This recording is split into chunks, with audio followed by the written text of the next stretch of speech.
আসসালামু আলাইকুম সুপ্রিয় শিক্ষার্থীরা, আশা করি তোমরা ভালো আছো। বরাবরের মতোই তোমাদের স্বাগত জানিয়েই আজকের নির্ধারিত আলোচনা আমরা শুরু করছি। আজকে আমাদের আলোচনার বিষয় রেখেছি বাংলা বানানের একটি গুরুত্বপূর্ণ অধ্যায়, নত্যবিধান। শিক্ষিত মানুষের জন্য একটি অপরিহার্য কর্তব্য হচ্ছে শুদ্ধ বানানে লিখতে পারা।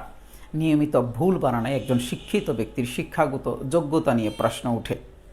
আর এই শুদ্ধ বানানে লিখতে গিয়ে আমরা প্রায়শই যেই জটিলতায় পড়ি সেটি হচ্ছে বাংলা বানানের কখন আমরা দন্ত ন ব্যবহার করব এবং কখন আমরা মূর্ধন্য ন ব্যবহার করব।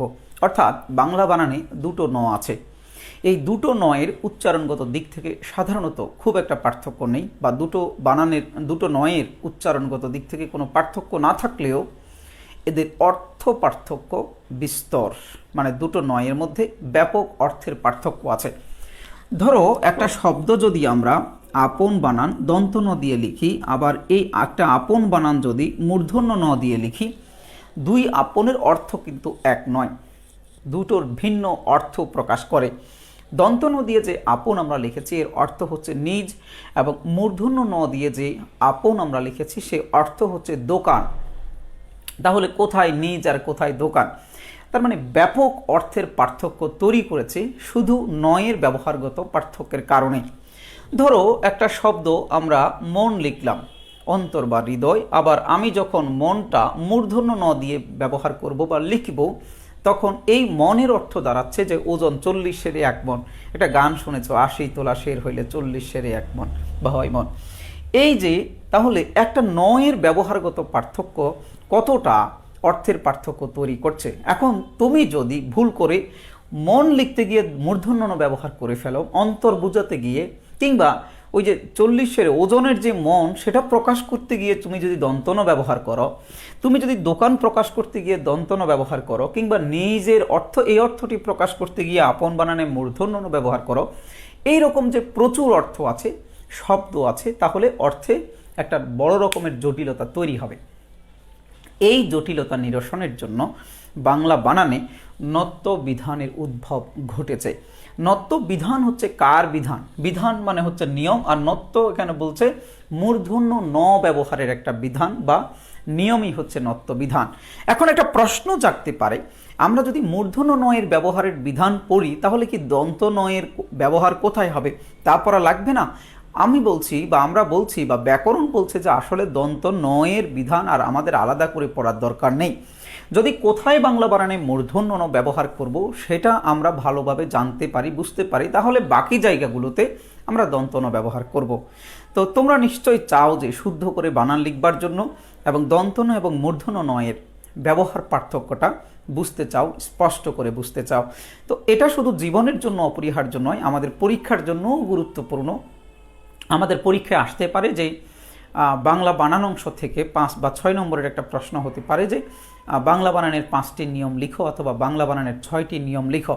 এই যে 5 নম্বরের একটা প্রশ্ন হতে পারে, সেই জন্য আমাকে প্রস্তুতি নিতে হবে। আরেকটি হচ্ছে আমাদের বানান থেকে প্রশ্ন এরকমও হতে পারে যে কতগুলো অশুদ্ধ বানান দিয়ে দিবে, তোমাকে সেখানে শুদ্ধ করতে হবে। তাহলে অশুদ্ধ বানান দিয়ে দিলে সেটাকে শুদ্ধ করবার জন্য তোমাকে নিশ্চয় এর নত্য বিধান তোমাকে জানতে হবে। তো নত্য বিধানের আরেকটা বিষয় বলে রাখা ভালো, সেটা হচ্ছে দুই নয়ের লেখার ক্ষেত্রেও কিন্তু পার্থক্য আছে, সেটাও আমরা জেনে রাখা ভালো। দন্ত নয়ের মাত্রাটা হয় পূর্ণমাত্রা, আর মূর্ধন্য নয়ের মাত্রাটা হয় অর্ধমাত্রা। এটা খুব ভালো করে মনে রাখবে, মূর্ধন্য মানে হচ্ছে অর্ধমাত্রা। আমাদের অনেকেই কি করে, এখানে পূর্ণমাত্রা দিয়ে মনে করে এই মাথাটা একটু এইরকম করে দিলেই এটা মূর্ধন্য ন হবে, কিন্তু তুমি যদি এখানে পূর্ণমাত্রা দিয়ে এই ঠ্যাংটাকে যত লম্বা করেই দাও না কেন, এটা কিন্তু শুদ্ধ রূপে মূর্ধন্য ন লেখা হবে না। তাই এইটুকু আমাকে খুব ভালো করে বা আমাদেরকে খুব ভালোভাবে নজর দিয়ে রাখতে হবে। তো আমাদের নত্যবিধানের 5টি নিয়ম 6টি নিয়ম যদি পরীক্ষায় আসে, বা শব্দগুলো যদি অশুদ্ধ করে দিয়ে শুদ্ধ করতে বলে, তাহলে যেন আমরা লিখতে পারি, সেই জন্য যা যা করণীয় তা মোটামুটি আমি তোমাদেরকে আলোচনা করার চেষ্টা করব, এবং তোমরা মন দিয়ে পড়লে আশা করি তোমাদের অসংখ্য সমস্যার সমাধান হয়ে যাবে। এরকম ন সম্পর্কিত বহু সমস্যার তোমরা সমাধান করতে পারবে। প্রথমে আমি তোমাদেরকে জানিয়ে রাখছি যে এই শব্দ উৎসগত দিক থেকে 2 ভাগে ভাগ করা যায়। শব্দকে উৎসগত দিক থেকে দুই ভাগে ভাগ করা যায়।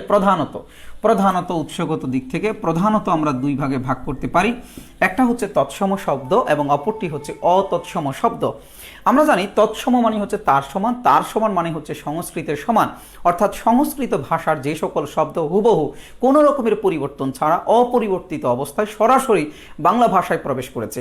আরেকটা স্বতন্ত্র ভাষা হচ্ছে সংস্কৃত ভাষা। ওই সংস্কৃত ভাষার যেই সকল শব্দ সরাসরি বাংলা ভাষায় ব্যবহৃত হচ্ছে, প্রবেশ করেছে, ওই শব্দগুলোকে আমরা বলছি তৎসম, মানে তার সমান, মানে ওগুলো সংস্কৃত শব্দ, সংস্কৃতের সমান। আর যেসব শব্দগুলো তৎসম নয় সেগুলোকে আমরা বলছি অতৎসম। তোমরা হয়তো মুখস্থ আছে তোমাদের যে উৎসগত দিক থেকে বাংলা শব্দ হচ্ছে 5 প্রকার: তৎসম, অর্ধতৎসম, তদ্ভব, দেশি, বিদেশি। কিন্তু আমি এটাকে প্রথমত দুই ভাগে ভাগ করেছি, একটা তৎসম আর একটা অতৎসম। অতৎসম মানে হচ্ছে যারা তৎসম নয়, মানে যেসব শব্দ সংস্কৃত ভাষা থেকে সরাসরি আসেনি এমন শব্দ। তাহলে আমরা দুই ভাগে পাইলাম, তৎসম, অতৎসম। সেই অতৎসমকে আমরা আবার 4 ভাগে ভাগ করতে পারি, তাহলে মোট কিন্তু 5 প্রকারই হচ্ছে। এখন যে দুটো ন এর জটিলতা আছে, এই দুটো ন নিয়ে বাংলা ব্যাকরণ আমাদেরকে একটা ফর্মুলা বলে দিয়েছে। সেটা হচ্ছে এই তৎসম শব্দের ক্ষেত্রে আমরা মূর্ধন্য ণ ব্যবহার করব, আর অতৎসম শব্দগুলোর ক্ষেত্রে আমরা দন্ত ন ব্যবহার করব। বাংলা ব্যাকরণ কি বলেছে? এই যে নত্যবিধানের যে মূর্ধন্য ন, এই মূর্ধন্য ন আমরা কোন শব্দের ক্ষেত্রে ব্যবহার করব? তৎসম শব্দ বা সংস্কৃত শব্দের ক্ষেত্রে ব্যবহার করব। আর যদি কোনো অতৎসম শব্দ হয়, অর্থাৎ শব্দটা যদি তৎসম না হয়, মানে শব্দটা যদি অর্ধ তৎসম হয়, তদ্ভব হয়, দেশি হয়, বিদেশি হয়, বিশেষত পরীক্ষায় আমাদেরকে বেশি প্যাঁচ লাগায় বিদেশি শব্দ, এরকম শব্দ হলে সেগুলোর ক্ষেত্রে আমরা দন্ত ন ব্যবহার করব। সেখানে নত্যবিধান প্রযোজ্য হবে না, মূর্ধন্য ণ ব্যবহার করা যাবে না। তার মানে হচ্ছে সেখানে আমাকে দন্ত ন ব্যবহার করতে হবে। তাহলে তোমাদেরকে ভালো করে এটা আগে বুঝতে হবে যে নত্যবিধান মানে হচ্ছে কোন নয়ের বিধান? মূর্ধন্য নয়ের ব্যবহারের বিধান। 2 নম্বর কথা হচ্ছে এই মূর্ধন্য ন কোন শব্দের ক্ষেত্রে শুধু প্রযোজ্য? তৎসম বা সংস্কৃত শব্দের ক্ষেত্রে প্রযোজ্য। অর্ধ তৎসম, তদ্ভব, দেশি, বিদেশি শব্দের ক্ষেত্রে নত্যবিধান প্রযোজ্য নয়, মানে মূর্ধন্য নয়ের ব্যবহার প্রযোজ্য নয়, মানে সেই সব শব্দগুলোর ক্ষেত্রে আমাদেরকে দন্ত ন ব্যবহার করতে হবে। তাহলে তুমি যদি লিখো যে নত্যবিধান কাকে বলে, এই সংজ্ঞাটা যদি তুমি লিখতে চাও, তাহলে কি লিখবে? তুমি লিখবে তৎসম শব্দে মূর্ধন্য নয়ের ব্যবহারের যে বিধান মানে নিয়ম, তাকে নত্যবিধান বলে। তৎসম শব্দে মূর্ধন্য নয়ের ব্যবহারের যে বিধান বা নিয়ম, তাকেই নত্যবিধান বলে। এইবার নত্যবিধানের নিয়ম আমাদেরকে, বিধান বা নিয়ম, যাহলে আমরা তৎসম শব্দের কোন তৎসম শব্দে আমরা সাধারণত বা কীরকম ক্ষেত্রে আমরা সাধারণত মূর্ধন্য ণ ব্যবহার করব, তার জন্য নত্যবিধানের প্রধান নিয়ম হচ্ছে 3টা। কয়টা বলছি? নত্যবিধানের প্রধান নিয়ম হচ্ছে 3টা। তাহলে পরীক্ষায় আসে যে 5টি নিয়ম লিখো, আমি বলছি 3টা প্রধান নিয়ম। তাহলে 3টা নিয়ম থেকে পরবর্তীতে আমরা অপারেশন করে আরও 3টা নিয়ম বের করতে পারবো। আমি তোমাদেরকে 6টা নিয়মই শিখিয়ে দেব, কিন্তু প্রধান নিয়ম হচ্ছে 3টা। ওই প্রধান 3টা নিয়ম তোমাদেরকে আগে শিখতে হবে। তাহলে আসো আমরা একটা একটা করে নিয়ম শুরু করে দিই। প্রথম নিয়ম যেটা, সেটা হচ্ছে এই রকম যে ট বর্গের সাথে মূর্ধন্য ন যুক্ত হয়। এটা হচ্ছে 1 নম্বর নিয়ম। এটা তোমাকে জানতে হবে, মুখস্থ করতে হবে, পাঠতে হবে। তাহলে কার সাথে? প্রথমত দেখো, ট বর্গের সাথে কোন ন যুক্ত হয়? মূর্ধন্য ন। আমরা নত্যবিধান মূর্ধন্য ন এর বিধান পড়ছি, কি হয়? যুক্ত হয়। তাহলে 2টা কথা, ট বর্গ তোমাকে আগে জানতে হবে ট বর্গ কি, ট বর্গ কাকে বলে, কোনটাকে ট বর্গ বলে। তোমরা নিশ্চয়ই ট এর লাইনটা জানো, ট, ঠ, ড, ঢ, মূর্ধন্য ন। এই যে লাইনটা, এই লাইনটাকে বলা হয় একটা বর্গ বা শ্রেণী, এবং ওই প্রত্যেক বর্গের প্রথম বর্ণটির নামানুসারে ওই বর্গটির নামকরণ করা হয়েছে। যেমন এই বর্গটার নাম হচ্ছে বা এই লাইনটার নাম হচ্ছে ট বর্গ। তুমি যদি পরের লাইন লিখো ত, থ, দ, ধ, তারপরে হচ্ছে দন্ত ন, তাহলে এই বর্গটার নাম কি হবে? এই বর্গটার নাম হবে ত বর্গ। তাহলে আমরা বলছি কোন বর্গের সাথে? আমরা বলছি ট বর্গের সাথে। ট বর্গের সাথে কোন ন যুক্ত হবে? দেখো ট বর্গের সাথে মূর্ধন্য ন আছে, আর ত বর্গের সাথে দন্ত ন আছে। তাহলে তোমাকে জানতে হবে ত বর্গের সাথে দন্ত ন যুক্ত হবে এবং ট বর্গের সাথে মূর্ধন্য ন যুক্ত হবে। এটা খেয়াল রাখবা, যুক্ত হবে। আমি বলিনি যে ট বর্গের আগে বসবে মূর্ধন্য ন, ট বর্গের পরে বসবে মূর্ধন্য ন, ট বর্গের উপরে বসবে, নিচে বসবে, ডানে বসবে, বামে বসবে, পাশে বসবে, এমন কথা কিন্তু বলিনি। আমি বলেছি ট বর্গের সাথে মূর্ধন্য ন যুক্ত হবে, যুক্ত হবে। যেমন কয়েকটা উদাহরণ দিই, তোমরা এখন একটু খেয়াল করো। আমি একটা শব্দ দিয়েছি কণ্ঠ। এখন কি আমার এই বানানটা শুদ্ধ আছে? না, আমার এই বানানটি এখন শুদ্ধ নেই। কারণ এই যে দেখো ঠ, এটা হচ্ছে ট বর্গের একটা বর্ণ, তাহলে ট বর্গের সাথে একটা ন যুক্ত হচ্ছে। এখন আমার ভেতর একটা জটিলতা তৈরি হচ্ছে যে এইখানে কোন ন ব্যবহার করব। নত্যবিধান আমাকে এই জিনিসটাই শিখাচ্ছে যে এইখানে আমি এখন কোন ন ব্যবহার করব। নত্যবিধান বলছে ট বর্গের সাথে মূর্ধন্য ন যুক্ত হবে। এই যে যুক্ত হয়েছে, তাহলে ঠটা হচ্ছে ট বর্গের একটা বর্ণ, তাহলে এখানে কোন ন যুক্ত হবে? মূর্ধন্য ন যুক্ত হবে। এখন কি এটা মূর্ধন্য ন আছে? না, মূর্ধন্য ন নেই, কারণ এখন এখানে পূর্ণ মাত্রা দেওয়া আছে। আর আমরা আগেই বলছি পূর্ণ মাত্রা দেওয়া মানে সেটা হচ্ছে দন্ত ন, অতএব এটা দন্ত ন আছে। এখন তোমাকে এইখানে এটাকে অর্ধমাত্রায় করে ফেলতে হবে। যখনই তুমি এটাকে অর্ধমাত্রায় করবা তখন এটা হয়ে গেছে মূর্ধন্য ন। এখন তুমি এটা মূর্ধন্য ন দিয়েছো। পরীক্ষার খাতা মূল্যায়ন করতে গেলে আমি প্রায়শই দেখি তোমরা নিয়মটা ঠিকমতো বই থেকে বা কোনোভাবে মুখস্থ করে নিয়েছো এবং সেটা সুন্দর করে পরীক্ষায় লেখো খাতায় যে ট বর্গের সাথে মূর্ধন্য ন যুক্ত হয়, কিন্তু উদাহরণ যখন দাও তখন সবগুলো দন্ত ন দিয়ে দাও, কারণ উপরে মাত্রাটা তুমি পুরো করে দিয়ে দাও। আশা করি এই ভুলটা তোমরা করবে না। এখন এটা কণ্ঠ, এইটা মূর্ধন্য ন আছে কারণ এখানে অর্ধমাত্রা দেয়া হয়েছে।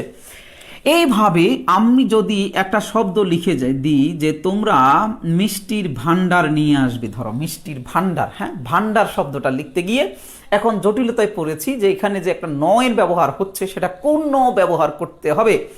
যেহেতু ড আছে, দেখো ডটা হচ্ছে ট বর্গের একটা বর্ণ এবং ট বর্গের সাথে কোন ন যুক্ত হচ্ছে, দেখো যুক্ত হয়েছে, তাহলে কোন ন যুক্ত হবে? মূর্ধন্য ন যুক্ত হবে। এইখানে অর্ধমাত্রা দিয়েছি, তাহলে এইটা অর্ধমাত্রা আছে। পরীক্ষার প্রশ্নের উপরে লেখা থাকে সময় এত ঘন্টা। এই যে ঘন্টা বানান আমরা লিখতে চাচ্ছি, এখন একটা জটিলতা তৈরি হয়েছে। ঘন্টা বানানটাকে ঠিক আছে? না, ঘন্টা বানান ঠিক নেই, কারণ এখানে ট বর্গের সাথে কোন ন যুক্ত হওয়ার কথা, মূর্ধন্য ন যুক্ত হওয়ার কথা, কিন্তু তুমি পূর্ণ মাত্রা টেনে দেওয়ার কারণে এটা আসলে দন্ত ন হিসেবে বিবেচিত হবে। তাই এটাকে মূর্ধন্য ন হিসেবে বিবেচনায় আনতে হলে তোমাকে এইটা অর্ধমাত্রা করে দিতে হবে, তাহলে এখন তোমার বানানটা শুদ্ধ আছে। তাহলে খেয়াল করেছো, একটা মাত্রার জন্য তোমার বর্ণটা চেঞ্জ হয়ে যাচ্ছে এবং তোমার বানানটা চেঞ্জ হয়ে যাচ্ছে, শব্দটা ভুল হয়ে যাচ্ছে এবং এটা বড় রকমের একটা ভুল, এটা বড় রকমের একটা ভুল। তাই এই কাজটা তোমরা করতে পারবে না। এইরকম যদি আমি বলি যে ধরো একটা ঝড় এসে আমার জীবনটাকে লন্ড ভণ্ড করে দিল, এই যে লন্ড ভণ্ড তুমি লিখবা, তাহলে এখানে দেখো লন্ড ভণ্ডের মধ্যে লন্ড, এখানে ট বর্গ আছে কিন্তু, তাইলে এটা মূর্ধন্য ন দিতে হবে। তুমি ভণ্ড লিখতে চাচ্ছ, হ্যাঁ, ভণ্ড, তাহলে এখানে মূর্ধন্য ন দিতে হবে, ট বর্গ তো। অথবা তুমি কাউকে বললা এই ভণ্ডামি করিস না, তাহলে ভণ্ডামি যখন তুমি লিখতে যাবা তখন এখানে মূর্ধন্য ন লিখতে হবে, অর্ধমাত্রা দিতে হবে। কিন্তু তুমি যখন পণ্ডিত লিখতে যাবা, পণ্ডিত, অনেকে পণ্ডিত লিখতে গিয়ে এই পণ্ডিতি করতে গিয়ে পরে দন্ত ন লিখে দেয়, তাহলে এখানে ট বর্গ আছে, তাই এটা মূর্ধন্য ন ব্যবহার করতে হবে। তারপরে ধরো আল্লাহ না করুক প্রকাণ্ড এক আম গাছ তোমার মাথায় এসে পড়লো, হ্যাঁ, প্রকাণ্ড লিখতে চাচ্ছ, এখন প্রকাণ্ড লিখতে গিয়ে তুমি এইখানে যে ট বর্গ আছে এই ট বর্গের সাথে মূর্ধন্য ন দিতে হবে। খালি এগুলোর প্রত্যেকটাকে যদি তুমি পূর্ণমাত্রা করে দাও তাহলে সবগুলো বানান ভুল হয়ে যাবে। তাহলে একটু এই বিবেচনার জন্য তোমাকে জানতে হবে ট বর্গের সাথে যখন কোনো ন যুক্ত হবে সেটা মূর্ধন্য ন যুক্ত হবে, একটা কথা। 2 নম্বর কথা হচ্ছে মূর্ধন্য ন মানে হচ্ছে সেটা অবশ্যই ওখানে অর্ধমাত্রা ব্যবহৃত হবে, পূর্ণ মাত্রা ব্যবহার করা যাবে না। আচ্ছা, এখন তোমরা আরেকটা বিষয় চিন্তা করো। আমরা বলেছি যে তৎসম শব্দের ক্ষেত্রে মূর্ধন্য ন হবে। যদি অতৎসম শব্দ হয়, মানে অর্ধ তৎসম, তদ্ভব, দেশি বা বিদেশি শব্দ হয়, তাহলে সেই ক্ষেত্রে কিন্তু নত্যবিধান প্রযোজ্য হবে না। ধরো আমি যদি এরকম একটা শব্দ লিখি, ইদানিং কোচিং সেন্টারগুলোর দৌরত্ব বেড়ে গেছে, দৌরাত্ম্য বেড়ে গেছে। কার? Coaching centre. এখন সেন্টার শব্দটা আমি যখন লিখতে যাব তখন খেয়াল করো এখানে ট বর্গ আছে এবং ট বর্গের সাথে কোন ন হওয়ার কথা? ট বর্গের সাথে মূর্ধন্য ন হওয়ার কথা, কিন্তু আমি এখানে দন্ত ন ব্যবহার করেছি। তোমরা চিন্তা করে দেখো এই বানানটাকে শুদ্ধ না অশুদ্ধ? অনেকেই ভাবতে পারো আগের যেহেতু সবগুলোতে ট বর্গের সাথে অর্ধমাত্রা ব্যবহার করেছি তাহলে এখানেও আমাদের অর্ধমাত্রা ব্যবহার করা উচিত, কিন্তু না, এখানে আমরা পূর্ণমাত্রা ব্যবহার করতেই হবে, কারণ সেন্টার এইটা হচ্ছে একটা বিদেশি শব্দ, এইটা হচ্ছে একটা বিদেশি শব্দ। আর বিদেশি শব্দের ক্ষেত্রে আমাদেরকে অবশ্যই দন্তন ব্যবহার করতে হবে। এইখানে নত্যবিধান মানে মূর্ধন্য ন এর ব্যবহার প্রযোজ্য হবে না। তাহলে বুঝতে পেরেছ, ট বর্গ দেখলেই কিন্তু মূর্ধন্য ন ব্যবহার করা যাবে না। ট বর্গ দেখলেই কিন্তু তার সঙ্গে মূর্ধন্য নকে যুক্ত করা যাবে না, যদি সেটা বিদেশি শব্দ হয়, দেশি শব্দ হয়, অতৎসম শব্দ হয়। যদি সেটা তৎসম শব্দ না হয় তাহলে সেক্ষেত্রে কিন্তু দন্ত নই ব্যবহার করতে হবে, অন্য কিছু ব্যবহার করা মানে মূর্ধন্য ন ব্যবহার করা যাবে না। ধরো তুমি লন্ডন থেকে এসেছো, এরকম একটা শব্দ বললা যে লন্ডন থেকে এসেছি। এখন লন্ডন এটা একটা বিদেশি শব্দ, তাহলে ট বর্গ আছে কিন্তু এখানে দন্তন ব্যবহার করেছে। ধরো তোমরা পড়াশোনা করতে করতে কেউ, আল্লাহ না করুক, ধরো কোনো ছেলে আছে যে হয়তো মেন্টাল হয়ে যাচ্ছে, ট বর্গ আছে কিন্তু দন্তন হবে, দন্তন হবে। ধরো তুমি ডেন্টালের কাছে গেছো, ডেন্টাল লিখতে গেছো, তাহলে এখানে কিন্তু ডেন্টালে দন্তন। খুব প্রচলিত একটা শব্দ তোমাদেরকে বলি, সেটা হচ্ছে রেস্টুরেন্ট। তোমরা তো প্রায়শই রেস্টুরেন্টে খেতে যাও, তো রেস্টুরেন্টে গিয়ে দেখবা যে রেস্টুরেন্ট বানানটা ঠিক আছে কিনা। রেস্টুরেন্টের এইখানে দেখো ট বর্গের সাথে একটা ন যুক্ত হয়েছে, তাহলে এটা কোন ন যুক্ত করা উচিত? যেহেতু ট বর্গ, তাহলে প্রথম কথা হচ্ছে এটা মূর্ধন্য ন হওয়ার কথা, মূর্ধন্য ন হওয়ার কথা। কিন্তু যেহেতু রেস্টুরেন্ট একটা বিদেশি শব্দ, রেস্টুরেন্ট একটা বিদেশি শব্দ, তাই এখানে আমাদের দন্তন ব্যবহার করতে হবে। তাই আমি আজকে তোমাদেরকে একটা নিয়ম বললাম, সেই নিয়মটা তোমরা ভালো করে মনে রাখার চেষ্টা করবে। পরবর্তী ক্লাসে আমি 3টা নিয়মের কথা বলেছি, পরবর্তী ক্লাসে আমি 2 নম্বর এবং 3 নম্বর নিয়মটা নিয়ে আলোচনা করব। আজকে তোমাদেরকে নত্যবিধান কি, নত্যবিধান কাকে বলে, নত্যবিধান কোথায় প্রযোজ্য হবে, কোথায় প্রযোজ্য হবে না, এবং প্রথম নিয়মটা নত্যবিধানের যে ট বর্গের সাথে মূর্ধন্য ন যুক্ত হয়, কিন্তু বিদেশি শব্দ হলে, বিশেষ অতৎসম শব্দ হলে নত্যবিধান যে প্রযোজ্য নয়, সেইটা তোমাদেরকে একটু জানানোর চেষ্টা করলাম। যুক্ত থাকবে নত্যবিধানের 2য় ক্লাসে। আশা করি সবাই ভালো থাকবে। ততদিন পর্যন্ত আল্লাহ হাফেজ। আসসালামু আলাইকুম সুপ্রিয় শিক্ষার্থীরা, আশা করি তোমরা ভালো আছো। মহামারী এই করোনার মধ্যে নিজেদেরকে নিরাপদে রেখেছো, ঘরেই আছো তোমরা। বরাবরের মতো তোমাদের স্বাগত জানিয়ে আজ আমাদের নির্ধারিত আলোচনা শুরু করছি। নত্যবিধান আজকে 2য় পর্ব। নত্যবিধানের প্রথম পর্বে আমরা নত্যবিধান কি, নত্যবিধান কোথায় প্রযোজ্য হয় এবং নত্যবিধানের প্রধান 3টি নিয়মের কথা আমি বলেছিলাম, তার একটি নিয়ম আলোচনা করেছিলাম। আজ আমি তার পরবর্তী 2টো গুরুত্বপূর্ণ নিয়ম আলোচনা করব। 2 নম্বর নিয়ম হচ্ছে যে রি র মূর্ধন্য ষ, 3টি বর্ণ তোমরা খুব ভালো করে মুখস্থ রাখবে। রি র মূর্ধন্য ষ, এই 3টি বর্ণের পরে মূর্ধন্য ন বসে। খেয়াল করো শব্দ চয়নগুলো একটু খেয়াল করবে। আমরা প্রথমেই বলেছিলাম ট বর্গের সাথে মূর্ধন্য ন যুক্ত হয়, যুক্ত হয়েছিল। ওখানে তোমরা যদি উদাহরণগুলো খেয়াল রাখো তাহলে ওটা যুক্ত হয়েছিল, বা যারা ওই ভিডিওটি দেখোনি তাদেরকে আগে সেই 1 নম্বর পর্বের ভিডিওটি দেখে নেওয়ার অনুরোধ রইল। আর এখানে বলছি এই 3টি বর্ণের সাথে মূর্ধন্য ন যুক্ত হবে, এই কথা বলছি না, কিন্তু এখন বলছি পরে বসে, পরে মূর্ধন্য ন বসে, পরে বসে। তার মানে রি এর পরে মূর্ধন্য ন বসবে, র এর পরে মূর্ধন্য ন বসবে, মূর্ধন্য ষ এর পরে মূর্ধন্য ন বসবে। আসলে বিষয়টা হচ্ছে মূর্ধন্য ন বসবে মানে কি, রি এর পরে কোন ন ব্যবহার করব, এইরকম কোন জটিলতা তৈরি হলে, এর বিষয়টা মানে এমন নয় যে রি এর পরে মূর্ধন্য ব্যবহার করে দিব, বিষয়টা এমন নয়। রি এর পরে কোন ন ব্যবহার করব, এইরকম কোন জটিলতা তৈরি হলে তখন আমরা মূর্ধন্য ন ব্যবহার করব। ধরো যারা কমার্সে আছো তোমাদের প্রায় ঋণ লেখা লাগে, মাহবুবকে প্রদত্ত ঋণ, অমুককে ঋণ, পদীয় ঋণ, এই সেই ঋণের কথা লেখা লাগে। এখন তুমি যখন ঋণ লিখতে চাচ্ছ, রি এর পরে কিন্তু একটা ন আসে, এখন কোন ন ব্যবহার করব, এই যে জটিলতা, সেটা নিরসনের জন্য নত্যবিধান আমাদেরকে সহায়তা করছে। নত্যবিধান বলছে রি যদি আপনি পান, তারপরে যে ন যদি আসে সেই নটা অবশ্যই মূর্ধন্য ন হবে। রি এর পরে যে ন আসবে সেই ন অবশ্যই মূর্ধন্য ন হবে। তাহলে এরকম আমি তোমাদেরকে আরেকটা শব্দ বলি, ধরো তৃণলতা আমরা লিখতে চাই, তৃণ, এই যে রি আছে কিন্তু এটা কিন্তু রিকাশ, অর্থাৎ রি এর সংক্ষিপ্ত রূপ, তারপরে অবশ্যই রি এর পরেরটা মূর্ধন্য ণ ব্যবহার করতে হবে, এখানে দন্ত ন ব্যবহার করা যাবে না।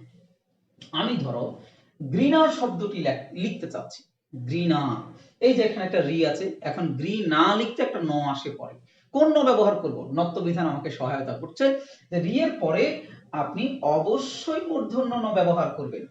তাহলে আমরা কি শিখলাম? আমরা শিখলাম রি যদি কোনো জায়গায় থাকে এবং তারপরে যদি ন আসে, সেই নটা অবশ্যই মূর্ধন্য ণ হবে। তারপরের বর্ণটা খেয়াল করো, র, র এর পরের বর্ণটা যদি ন হয় তাহলে এটা কোন ন হবে? মূর্ধন্য ণ হবে। ধরো তুমি মরণ লিখতে চাচ্ছ, মরণ, তাহলে র আছে না, এই যে র, দেখো র, র এর পর একটা মূর্ধন্য ণ ব্যবহার করতে হবে। এইখানে মরণ বানান যদি তুমি দন্ত ন দিয়ে লেখো তাহলে এটা শুদ্ধ হবে না। তুমি ধরো চরণ লিখতে চাচ্ছ, চরণ মানে তো বুঝো পা, এই চরণ লিখতে চাচ্ছ, র এর পরেরটা মূর্ধন্য ণ হবে। তুমি কারণ লিখতে চাচ্ছ, কারণ, কারণ বানানে র এর পরেরটা মূর্ধন্য ণ হবে। কারণ আমাদের নবীন বরণ অনুষ্ঠান হয় এবং এই যে বরণ লিখতে গিয়ে অনেকেই বরণ বানানটা ভুল করে, তোমরা আশা করি ভুল করবে না। এই যে বরণ লিখতে গেলে র এর পরেরটা মূর্ধন্য ণ ব্যবহার করতে হবে। তারপরে ধরো কারণ না করে অকারণ লেখো, তুমি সাধারণ লেখো, সাধারণ, সাধারণ, র এর পরে একটা মূর্ধন্য ণ হবে। বা অসাধারণ লিখো। আমাদের প্রায়শই এই ধরনের প্রশ্নগুলো লেখার সময় উদাহরণ কথাটা লেখা লাগে, যে বলে প্রশ্নেও বলে দেয় যে নত্যবিধানের 5টি নিয়ম লেখো উদাহরণ সহ। তাহলে উদাহরণ কথাটা লেখার সময় আমরা ভুল যেন না করি, উদাহরণ, তাহলে এই যে র আছে, এই যে র আছে, র এর পরের বর্ণটা মূর্ধন্য ণ ব্যবহার করতে হবে। আবার রটা যে সরাসরি থাকবে বিষয়টা এমন নয়, রটা কিন্তু রেফ রূপেও থাকতে পারে। ধরো এই যে তুমি বর্ণ লিখছো, বর্ণ, এই উপরে যে রেফটা পাচ্ছ, রেফ মানে কিন্তু একটা র, রেফ মানেই হচ্ছে একটা র, অতএব বর, এটা একটা র, বর, র, র এর নিচে যে বর্ণটা পাচ্ছ তার মানে হচ্ছে এটা র এর পরে, আসলে বর ন, এই র এর পরের বর্ণটা মূর্ধন্য ণ হবে। যে কোনো শব্দের উপরে যখন রেফ পাবে আর রেফের নিচের বর্ণটা ন যদি হয় তাহলে ওটা কোন ন হবে? মূর্ধন্য ণ হবে। এরকম আমি যদি কর্ণ লিখি, চূর্ণ বিচূর্ণ লিখি, জীর্ণ শীর্ণ, দীর্ণ বিদীর্ণ, সংকীর্ণ, আমাদের প্রায় সংকীর্ণ কথাটা লেখা লাগে, যে সে সংকীর্ণ চিন্তার একজন মানুষ। হ্যাঁ, এই যে র পাচ্ছ, এই র এর পর একটা মূর্ধন্য ণ ব্যবহার করতে হবে, সংকীর্ণ। তাহলে আমরা শিখলাম রি এর পরে ন হলে মূর্ধন্য ণ হবে, র এর পরে ন হলে মূর্ধন্য ণ হবে, মূর্ধন্যস্ব। আমরা বাংলা দ্বিতীয় পত্রে বলি যে ভাষণ প্রতিবেদন লেখো, এই ভাষণ লিখতে গিয়ে তোমরা অনেকে ভুল করে ফেলো। ভাষণ যখন লিখবে, এই যে মূর্ধন্যস্ব আছে ভাষণ, এরপর একটা ন আসতেছে ভাষণ, তাহলে কোন ন ব্যবহার করব? মূর্ধন্যস্ব এর পরের নটা অবশ্যই মূর্ধন্য ব্যবহার করতে হবে, ভাষণ। ধরো তুমি শোষণ লিখতে চাচ্ছ, শোষণ, মূর্ধন্যস্ব আছে, তারপরে ন হলে সেটা মূর্ধন্য নই হবে, ওখানে দন্ত ন হওয়ার কোনো সুযোগ নাই, মূর্ধন্যস্ব এর পরপরই যে নটা হবে সেটা মূর্ধন্য ন লিখতে হবে। তুমি আকর্ষণ লিখতে চাচ্ছ, আকর্ষণ, অথবা বিকর্ষণ লিখতে চাচ্ছ, তাহলে এই যে মূর্ধন্যস্ব এর পরেরটা মূর্ধন্য ণ হবে।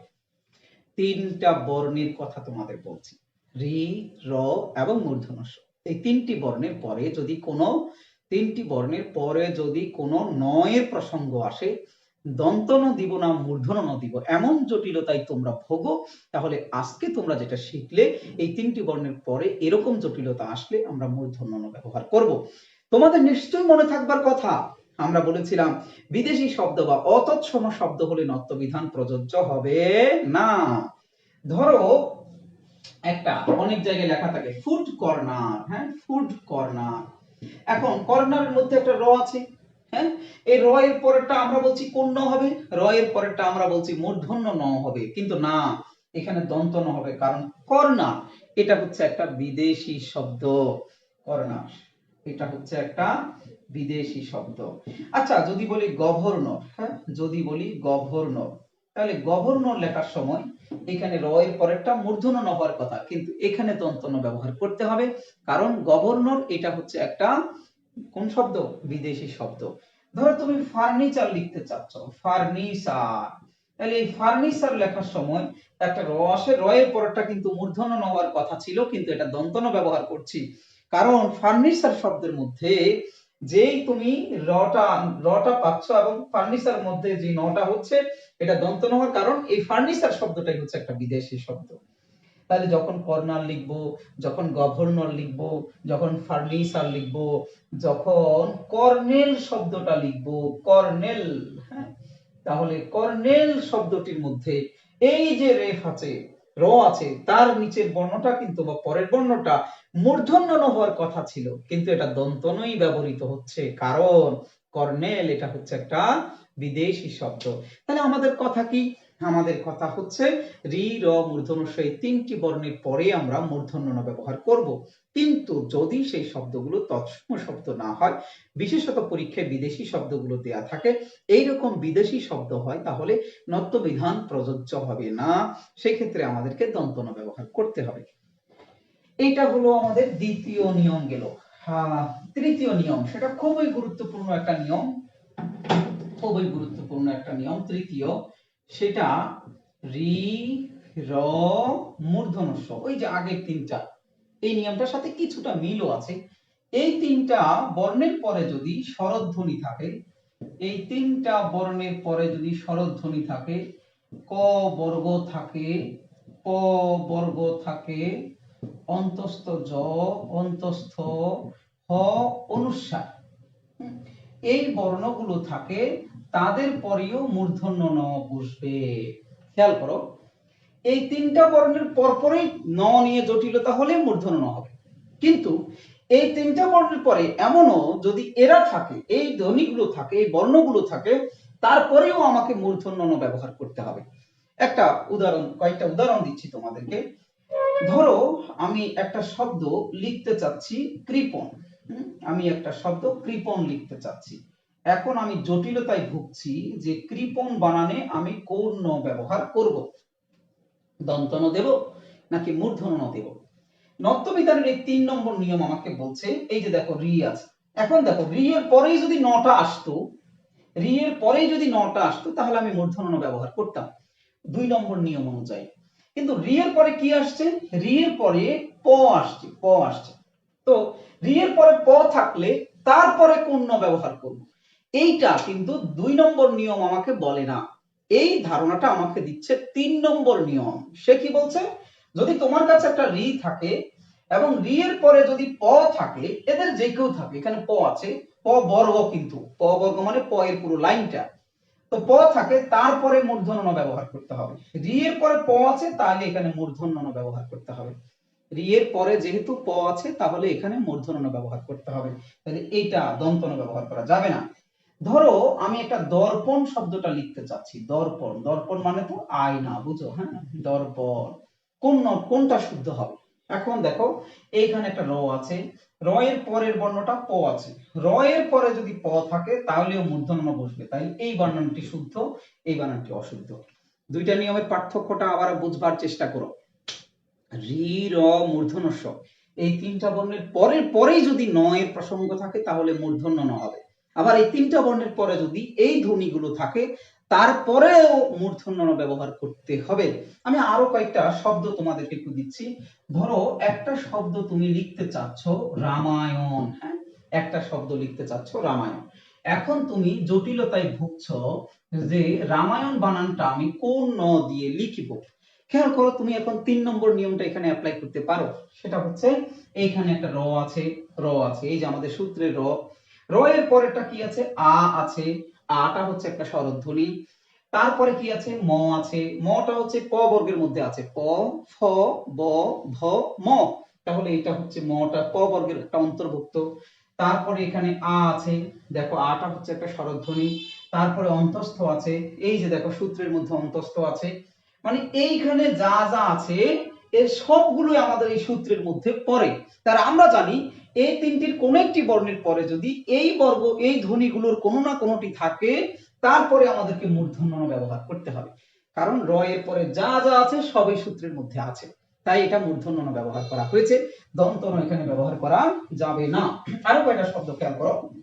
ধরো আমি লিখতে চাচ্ছি গ্রামীণ শব্দটি লিখতে চাচ্ছি। এখন আমি জটিলতায় পড়ছি যে গ্রামীণ বানানে আমি কোন ন ব্যবহার করব। খেয়াল করে একদম সোজা। প্রথমে এখানে একটা র আছে, দেখো র ফলা মানে র ফলা মানে র এর সংক্ষিপ্ত রূপ। তারপর একটা আ আছে, আটা হচ্ছে স্বরধ্বনি।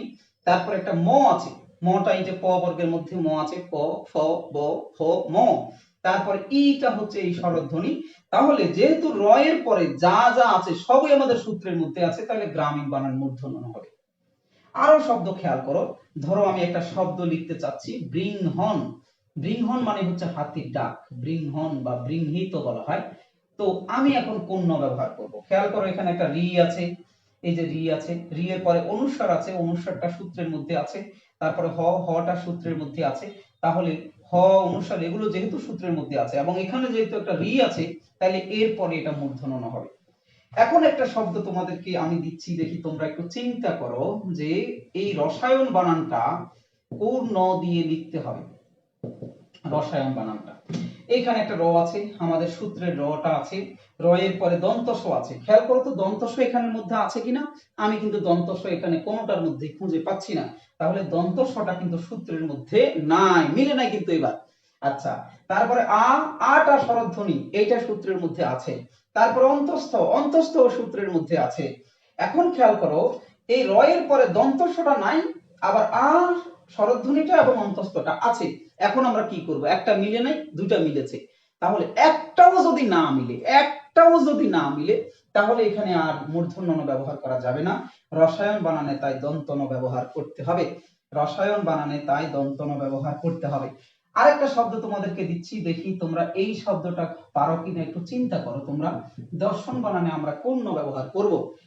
এইখানে একটা র এর নিচেরটা বা পরেরটা হচ্ছে তালব্য স। এখানে আমাদের র এর পরে তালব্য স কি আছে সূত্রে? নাই। যেহেতু সূত্র মিলে নাই, তাহলে এখানে দন্ত ন দিতে হবে, মূর্ধন্য ণ ব্যবহার করা যাবে না। তাহলে আজকের যে দুটো নিয়ম তোমাদেরকে পড়ালাম সেটা হচ্ছে, আবার একটু আমরা বলে নিই, রি র মূর্ধন্য ষ, এই তিনটা বর্ণকে ভালো করে মাথায় রাখবা। এই তিনটা বর্ণের পরে যদি ন নিয়ে কোনো জটিলতা তৈরি হয়, কোন ন ব্যবহার করব, তাহলে আমরা ওখানে মূর্ধন্য ন ব্যবহার করব, দন্ত ন ব্যবহার করা যাবে না। তবে শব্দটা কোনো বিদেশি শব্দ কিনা বা অতৎসম শব্দ কিনে সেটাও তুমি চিন্তা করবা। যদি অতৎসম শব্দ হয় তাহলে এই নিয়ম প্রযোজ্য হবে না, তাহলে সেক্ষেত্রে কিন্তু আমরা দন্ত ন ব্যবহার করব। যেমন কর্নেলের কথা বলেছি, ফার্নিচারের কথা বলেছি, গভর্নরের কথা বলেছি, কর্নারের কথা বলেছি। আবার যদি এমন হয় যে রি র মূর্ধন্য ষ, এই তিনটি বর্ণের পরে এই ধ্বনিগুলো থাকে, স্বরধ্বনি ক বর্গ, প বর্গ, অন্তস্থ জ, অন্তস্থ হ, অনুস্বার থাকে, তারপরে আমাদেরকে অবশ্যই মূর্ধন্য ণ ব্যবহার করতে হবে, যেগুলোতে আমরা এখানে কয়েকটি উদাহরণের মাধ্যমে বললাম। আবারও বলছি, যদি অতৎসম শব্দ হয় তাহলে এইসব নিয়ম প্রযোজ্য হবে না। ধরো একটা শব্দ, সংস্কৃত শব্দ বা তৎসম শব্দ, শব্দটা হচ্ছে প্রাণ। এই যে এখানে একটা র আছে, র এর পরে একটা স্বরধ্বনি আছে, র এর পরে একটা স্বরধ্বনি আছে, অতএব তারপরে একটা মূর্ধন্য ণ ব্যবহার করতে হবে। তাহলে প্রাণ ঠিক আছে। প্রাণ শব্দটাকে অর্ধ তৎসম রূপ, মানে যেই শব্দগুলো সংস্কৃত থেকে অর্ধেক বা সামান্য পরিবর্তন হয়ে যায়, যেমন প্রাণ শব্দটাকে আমি যদি একটু পরিবর্তন করি তখন শব্দটা হয়ে যায় পরাণ। এটা হচ্ছে অর্ধ তৎসম রূপ, তার মানে এটা তৎসম শব্দ না। অর্ধ তৎসম শব্দ হওয়ার কারণে এখানে আমরা এটা দন্ত ন ব্যবহার করেছি। তাহলে সংস্কৃত শব্দ হলে মূর্ধন্য ণ, আবার অর্ধ তৎসম শব্দ হওয়ার কারণে র এর পরে স্বরধ্বনি আছে কিন্তু এটা দন্ত ন হয়ে গেছে, মূর্ধন্য ণ হয়নি। তাহলে আমরা বলছি অর্ধ তৎসম বা অতৎসম শব্দ হলে এই বিধান প্রযোজ্য হবে না। তবে এই ক্ষেত্রে তোমরা কয়েকটা ব্যতিক্রমী শব্দ মনে রাখবে, ব্যতিক্রম শব্দ মনে রাখবে, যেই শব্দগুলোতে নিয়ম অনুযায়ী, ব্যতিক্রম শব্দ মনে রাখবে, নিয়ম অনুযায়ী মনে হবে মূর্ধন্য ণ হবে কিন্তু আসলে দন্ত ন ব্যবহার করা হচ্ছে। তার মধ্যে একটা শব্দ হচ্ছে ধরন। যেমন আমরা বিভিন্ন ধরনের বা টাইপ, প্রকার বোঝানোর জন্য আমরা ধরন, বিভিন্ন ধরনের, তখন আমরা কিন্তু র এর পরে তোমরা জানো মূর্ধন্য ণ বসবে, কিন্তু এখানে দন্ত ন হচ্ছে। আরেকটা শব্দ হচ্ছে রানী, এখানেও দন্ত ন হচ্ছে, নত্ব বিধান প্রযোজ্য হচ্ছে না। আরেকটা শব্দ হচ্ছে ঝর্ণা, এটা নত্ব বিধান প্রযোজ্য হচ্ছে না, কারণ এই শব্দগুলো বাংলা একাডেমি পরিবর্তন করে দিয়েছে, অতএব এই শব্দগুলোতে তোমরা একটু খেয়াল রাখবে। এরকম আরো শব্দ আছে, আমি কয়েকটা শব্দ এখানে দিলাম। তাহলে এগুলো ব্যতিক্রম, এগুলো আলাদা করে একটু মুখস্থ রাখবে, মনে রাখবে। তো আশা করি নক্তবিধানের 3টা নিয়ম তোমরা 2 দিনের ক্লাসে শেষ করতে পেরেছ। ট বর্গের সাথে মূর্ধন্য যুক্ত হবে, ঋ র মূর্ধন্য ষ এর পরে মূর্ধন্য বসবে, এবং ঋ র মূর্ধন্য ষ এর পরে যদি স্বরধ্বনি ক বর্গ প বর্গ অন্তস্থ অন্তস্থ জ হ অনুস্বার থাকে তারপরেও মূর্ধন্য ব্যবহার করতে হবে। এই 3টা নিয়ম শেখার পরে আগামী ভিডিও 3 নম্বর নক্তবিধানের 3য় ভিডিওতে আমরা আরো কিছু অপারেশন বা 3টা নিয়ম থেকে কিভাবে আরো নতুন নিয়ম বের করতে হয় সেই প্রক্রিয়া আমি তোমাদের সঙ্গে আলোচনায় নিয়ে আসবো পরের ভিডিওতে। ততদিন পর্যন্ত সবাই ভালো থাকো, সুস্থ থাকো, আল্লাহ হাফেজ।